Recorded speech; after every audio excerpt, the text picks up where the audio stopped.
History's most devastating shifts are often the quietest. They occur in the space between a heartbeat and a breath. For the House of Weasley, that shift occurs the moment the Sorting Hat touches the brow of its youngest child. It didn't find the bravery of a lion. It found a clinical need to be seen, a desire for relevance so sharp it caused a surgical desecration of the Weasley legacy. Today we analyse, what if Ginny Weasley was sorted into Slytherin? To understand Ginny's descent into the dungeons, we must first look at the psychological landscape of the Burrow. In a house of 7 children, attention is the only currency that matters, and Ginny Weasley was bankrupt. Her brothers were icons in their own right. Bill was the achiever, Charlie the athlete, Percy the authority. Even the twins had the notoriety of their chaos. Then came Ron. When Ron departed for Hogwarts, he didn't just leave a gap in the family. He filled it with the legend of Harry Potter. Suddenly, the letters home weren't about the Weasleys.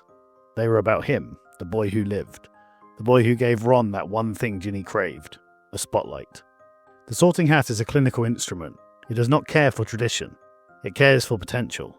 It whispers into her mind, speaking of the 6 brothers who came before her.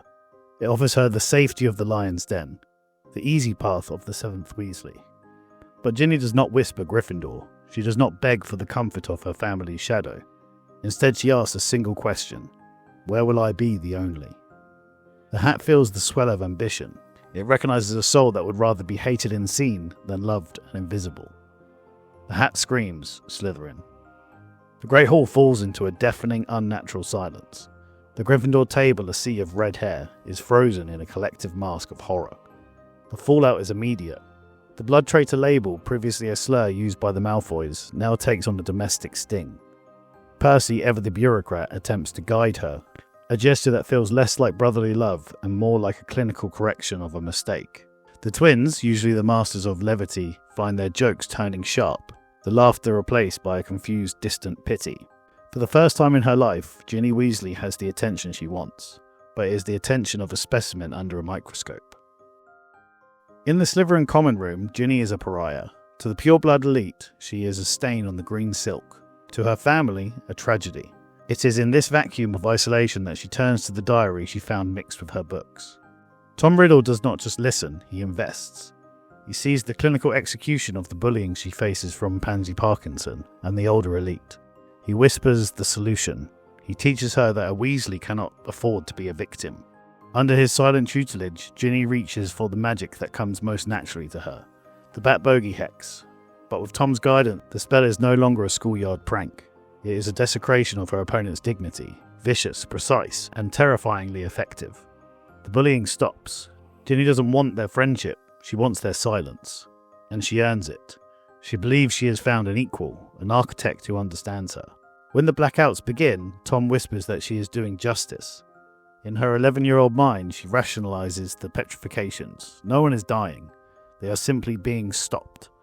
The bullies, the elitists, the people who make her life a misery are being silenced. And for the first time, Ginny feels like she has an ally who actually acts on her behalf.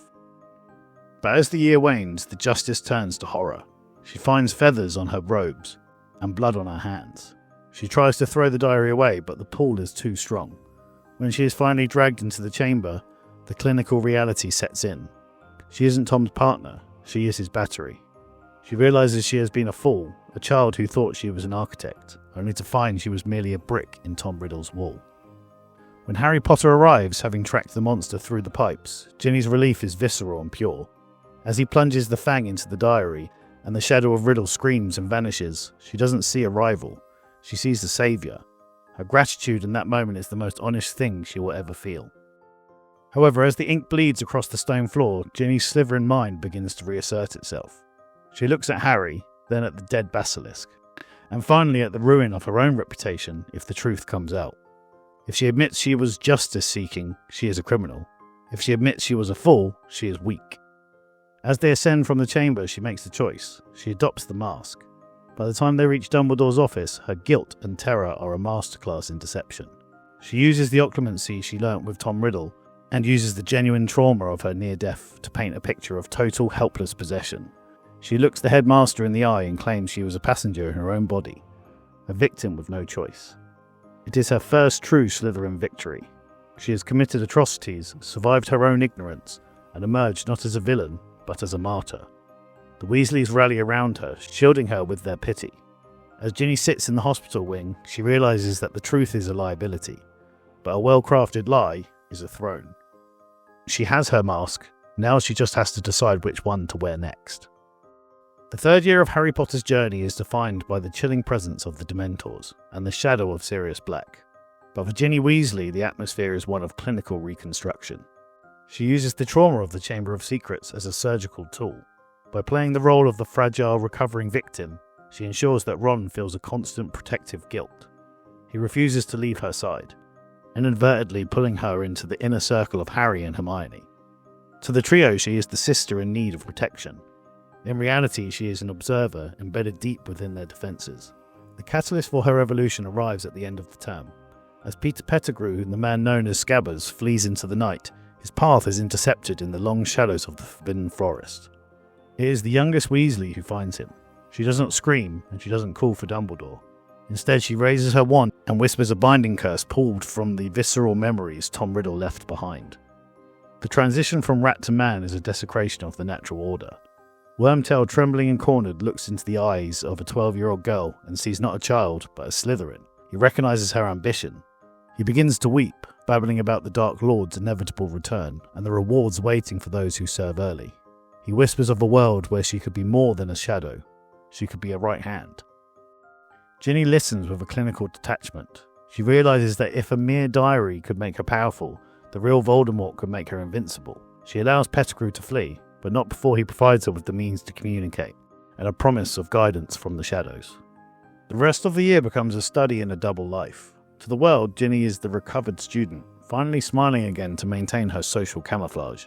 But in the late hours of the night, she is mastering spells her classmates wouldn't even dream of attempting. Under the guidance of letters sent from the darkest corners of Europe, she begins to practice. She moves beyond the school curriculum, delving into grey magic and the foundations of dark arts. She is no longer a girl looking for attention. She is a weapon, sharpening herself in the dark, waiting for the moment the world would finally be forced to look at her. The year of the Triwizard Tournament is often remembered as the moment the Second Wizarding War truly began. A grand spectacle that ends in blood and the desecration of innocence. But for the youngest Weasley, now in her third year at Hogwarts, the tournament is the ultimate testing ground for her training. The strategy does not originate with Ginny, but with the letters she receives from the shadows. Peter Pettigrew, acting as the Dark Lord's hands in the distance, provides the clinical instructions required to subvert the Goblet of Fire. This is not a simple schoolyard prank, it is a complex piece of magical sabotage. Under the cover of the Slytherin party, following the arrival of the Durmstrang delegation, Ginny slips away to the entrance hall. Using the dark theory Wormtail has relayed, she places a Confundus charm on the ancient artifact. Her goal is singular: ensure Harry Potter is delivered to the graveyard at the end of the year. As the school turns on Harry, accusing him of being a glory seeker, a deep fracture appears in his traditional support system. This is where Ginny's social play becomes a masterstroke of manipulation. While Ron's jealousy blinds him and Hermione's concern is viewed as suspicion, Ginny positions herself as Harry's only true ally. She acts as the only person who believes he hasn't entered his own name. This aristocratic level of poise and feigned loyalty makes Harry trust her more than his own best friends. She is no longer just a Weasley, she is the only person who understands the weight of his unwanted fame. The Yule Ball serves as the moment of profound internal conflict. When Harry asks Ginny to be his date, she feels a genuine surge of triumph. The attention she has craved since her childhood at the Burrow is finally hers. She is the envy of the school, standing on the arm of the chosen one. However, as they dance, the clinical reality of her mission begins to clash with her emotions. She realizes that if Voldemort returns, the Harry she is starting to truly care for might not survive the encounter. For the first time, the architect of this plan finds herself questioning the blueprint. In the final task, Ginny is stationed near the maze. As she watches the champions enter the hedges, she faces a choice. Let fate take its course, or ensure the Dark Lord's victory. For a moment she hesitates, her feelings for Harry pulling her toward the light. Then, she decides to stop being silly. She chooses to embrace the dark path she has already travelled too far to abandon. From her vantage point in the stands, she secretly hexes Cedric Diggory's path.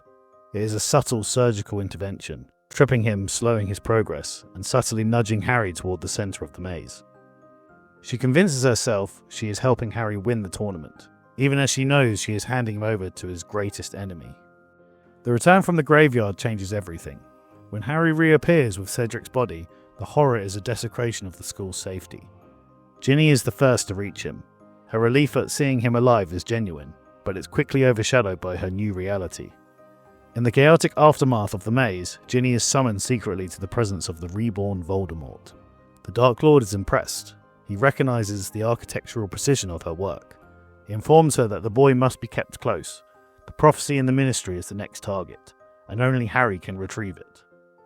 Ginny agrees to the mission, her heart racing not with fear but with a dark aristocratic excitement. She is no longer a child, she is a double agent, and her masterpiece of deception is only just beginning.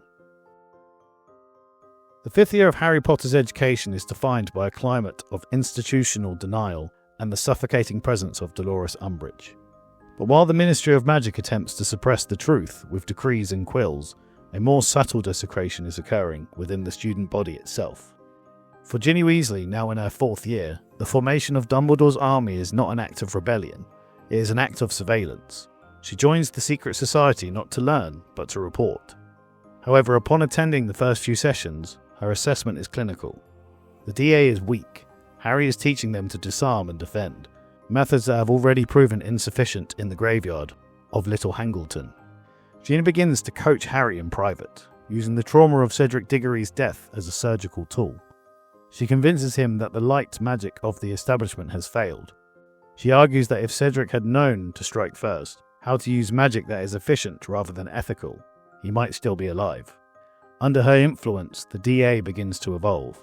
It becomes more lethal, shifting away from the schoolyard charms towards a grey pragmatism that leans dangerously close to the dark arts.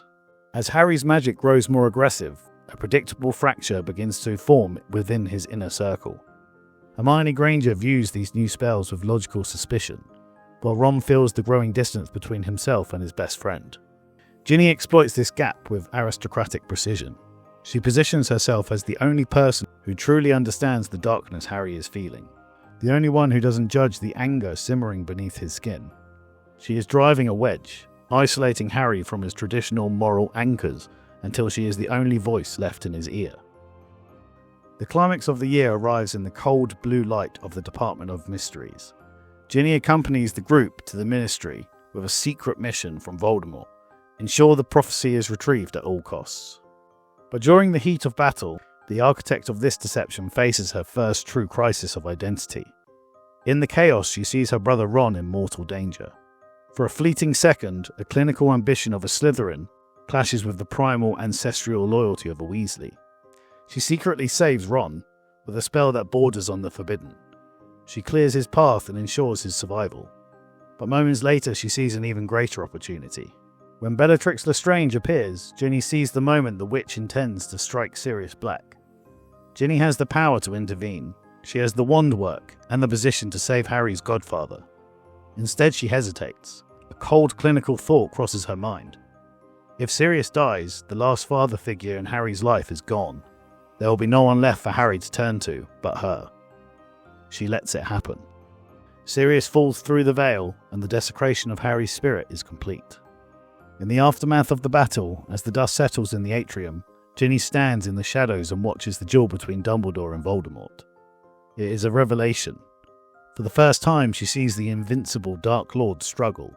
She realizes that Voldemort is not a god, he is a man who can be countered, and Dumbledore is an old man who will inevitably fade. She sees the board for what it truly is. Neither side is guaranteed victory.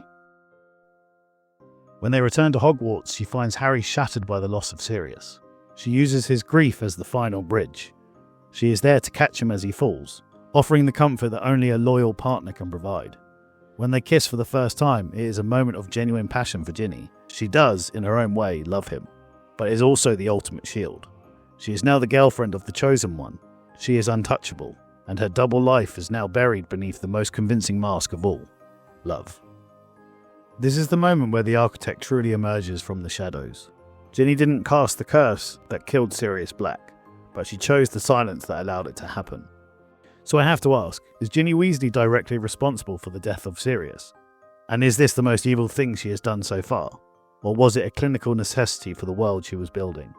Let me know your verdict in the comments. Also, as we move into the final years of the war, it's worth noting that while our community is growing, only 5% of you watching are actually subscribed. If you enjoy these what-ifs into Harry Potter history, consider hitting the subscribe button. It really helps the channel and it only takes a second. Anyway, back to the video.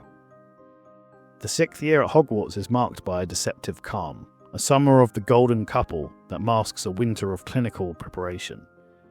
While the wizarding world looks to Harry Potter as the chosen one, the true architect of the coming shift is walking 2 steps behind him, draped in the silver and green of a house that has finally learned to fear her. While Harry becomes obsessed with the scribblings of the Half-Blood Prince and the suspicious movements of Draco Malfoy, he fails to realise that the threat is far closer than a rival in the corridors. Ginny Weasley is no longer merely a student, she has been elevated. Voldemort, recognising Draco's fraying nerves and inevitable failure, tasks Ginny with a secondary directive: oversee the boy, ensure the cabinet is fixed, ensure the throat of the light is cut. The dynamic between the 2 Slytherins is one of aristocratic tension. To Draco, Ginny is a reminder of her own inadequacy, a blood traitor who has mastered the dark arts with a coldness he cannot replicate. Ginny watches Malfoy crumble under the weight of his task with a clinical detachment. She does not pity him, she manages him.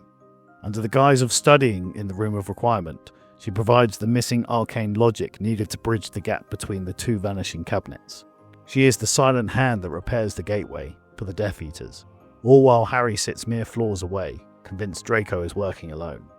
However, when Ginny notices Hermione Granger's sharpened intuition beginning to graze the edges of her mask, she doesn't retreat. She performs a surgical social pivot. Recognising Hermione's alarm over Harry Potter's obsession with the Half-Blood Prince's textbook, Ginny uses it to anchor her own deception. She confides her feigned fears to Hermione, validating the older girl's intuition, not about Ginny, but about the dark influence of the book. By becoming Hermione's partner in this shared concern, Ginny transforms her greatest threat into her most vocal defender. Hermione's analytical gaze is successfully redirected. She spends the year hunting the identity of the prince, completely blind to the architect standing right beside her. For Ginny, the romance is a duality. She feels a genuine visceral love for Harry, a desire to protect him from the very monster she serves, but she also understands the clinical necessity of her position. If she is Harry Potter's lover, she is beyond reproach. She is the one person he will never suspect. The one person whose lies he will swallow as truth. The night of the Astronomy Tower is the final desecration of the old world. Ginny is not on the tower when the killing curse is cast. With her signature clinical foresight, she chooses to stay away. She knows that to be seen there would destroy the mask she has spent years crafting. She watches from a distant window as the green light illuminates the sky, signalling the end of an era. When she finds Harry standing over Dumbledore's broken body, the pang of guilt she feels is not a light wizard's remorse. It is the guilt of a creator looking at a ruined masterpiece. Another sacrifice on the altar of her ambition. She sees the light go out in Harry's eyes and knows that the boy she loves is gone, replaced by a man fueled by a singular vengeful purpose. In that moment of mourning, Ginny makes her final decision. Dumbledore is dead, Voldemort is ascending. The board is in chaos. She realises that for Harry to win, Voldemort has to be weakened. But for her to win, she has to be standing on the side of the victor, whoever that might be. She decides to play both sides until the very last second. She will be Harry's light and Voldemort's shadow, an architect of the war's end, waiting to see which throne will be left standing when the smoke clears. The final year of the war is a study in aristocratic tyranny and the total desecration of the Hogwarts legacy. With Albus Dumbledore gone, the castle is transformed from a school into a fortress of indoctrination. Under the cold administration of Severus Snape and the brutal enforcement of the Carrows, the student body is broken. But at the right hand of this new regime sits Ginny Weasley. Elevated to the position of head girl, Ginny becomes the clinical observer of the Carrows' cruelty. To the Death Eaters, she is the perfect success story, a pureblood from a traitorous family who has finally seen the light of the new order. She performs her duties with a terrifying, silent efficiency. She does not participate in the torture of younger students, but she does not stop it either. She stays aloof, a figure of ivory and iron, ensuring that her position remains unassailable while Harry is away. Inside, however, the architect is at work. She watches the way the Carrows move, the way Snape looks at the empty Great Hall with a hollow gaze. She realizes that Voldemort's world is not one of order, but of chaos. There will be no seat at the table for a queen. There will only be the master and his slaves. When Harry Potter returns to the castle, the atmosphere shifts from stagnant fear to a fever pitch of rebellion. As the Battle of Hogwarts ignites, the lines are finally drawn. Voldemort enters the grounds not as a conqueror, but as an auditor, expecting Ginny to deliver the final piece of the puzzle, Harry himself. For Ginny, this is the moment of inevitable reckoning. She sees the Dark Lord's narcissism for what it is, a black hole that will consume everything she has worked to build. Voldemort will never share power. He will never allow her to be the architect of her own life. Then comes the moment that shatters the timeline. When Voldemort marches towards the castle, the giant Hagrid carrying Harry's limp, lifeless body, the world seems to stop. Ginny does not scream in grief, she screams in rage. She is angry, not just at the Dark Lord, but at Harry. He has lied to her, he had promised to stay, and instead he had walked into the forest and died, leaving her alone in a world she has burned her soul to manage. In a display of raw clinical power that silences the entire battlefield, Ginny steps forward. She does not use a schoolgirl's hex, she unleashes a curse so ancient and terrifying, a remnant of Tom Riddle's darkest lessons, that even Voldemort pauses in grim amusement. Bellatrix Lestrange, seeing her master's hesitation as an insult, rounds on the blood traitor girl. The duel that follows is not a contest of skill, but a desecration of the senses. The whole school watches in a paralysed trance as Ginny moves with an aristocratic lethality that Bellatrix, for all her madness, cannot match. Ginny doesn't just win, she uses a spell of such visceral, dark complexity that Bellatrix Lestrange doesn't just fall, she explodes into a million pieces. A surgical erasure from existence. The silence that follows is absolute. As Harry reveals himself and the final duel with Voldemort reaches its scripted conclusion, the war ends. The Great Hall becomes a place of mourning and hallowed victory. In the aftermath, the cost of Ginny's ambition becomes clear. She walks through the rows of the fallen and sees her brother Fred, lying cold on the stone floor. She sees the way her family looks at her, not with love, but with a distance that is more painful than any curse. She has saved Ron, she has helped Harry, but she has done it with hands stained in the very darkness they have fought to extinguish. She approaches Harry, seeking the comfort of the Chosen One, the boy she has manipulated, loved, and protected for years. But as she reaches out, Harry flinches. The boy who lived looks at her and does not see the girl from the burrow. He sees the cold, clinical eyes of a woman who let Sirius die for a tactical advantage. She sees the girl who has mastered the magic of the man he just died to defeat. He is afraid of her. She turns and runs. Her footsteps echo against the cold stone of the corridors, a frantic, uneven rhythm. She finds herself in the same bathroom where her journey began, the air heavy with the scent of damp stone and ancient magic. Her breath comes in jagged, heaving gasps. She collapses against the porcelain sink, the tears finally breaking through the clinical mask she has worn for years. She weeps for Fred, for Harry's fear, and for the hollow ache in her chest that no amount of power can fill. She has done the impossible, and she is still nothing to them. Slowly she raises her head. She catches her reflection in the cracked, grime-streaked mirror. Her eyes are bloodshot, her face smeared with soot. But beneath the exhaustion, there is a terrifying clarity. The girl who entered the dungeons looking for a place to belong is gone. In her place stands the architect of a victory no one else was brave enough to claim. She stares at the girl in the glass, the girl they choose to ignore, and the sobbing stops. Her breathing steadies. A cold resolve settles over her features, smoothing the grief into a mask of iron. She leans in close to the mirror, her voice a low, inevitable whisper that chills the air. I will have to make them see. So that's the story. In this timeline, Ginny Weasley began her journey as a shadow in the corner of the burrow, desperate to be noticed. She ends it as the most visible figure in the Great Hall, the girl who erased Bellatrix Lestrange and managed the war from the wings. She got exactly what she wanted. Every eye in the wizarding world is finally on her. But as she looks at the faces of her family and the fear in Harry's eyes, she realizes the cost of her seat at the table.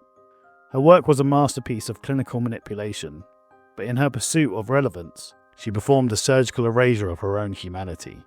She didn't fight for the light, she fought for herself, and in doing so she built a world where she is finally the center of attention. and completely, utterly alone. This is the true tragedy of the Architect's timeline. Ginny Weasley stopped being a pawn, but she became a player in a game that no one wanted her to win. Let me know in the comments, do you think Ginny's isolation is a fair price for her power? Or did she lose the war the moment that she decided that being feared was better than being invisible? If you enjoyed this What If into Ginny Weasley, make sure to hit that like button. Only 5% of you watching are currently subscribed. If you want to see more timelines where ambition costs everything, hit that button and join the inner circle. We'll see you in the next timeline. Thanks for watching.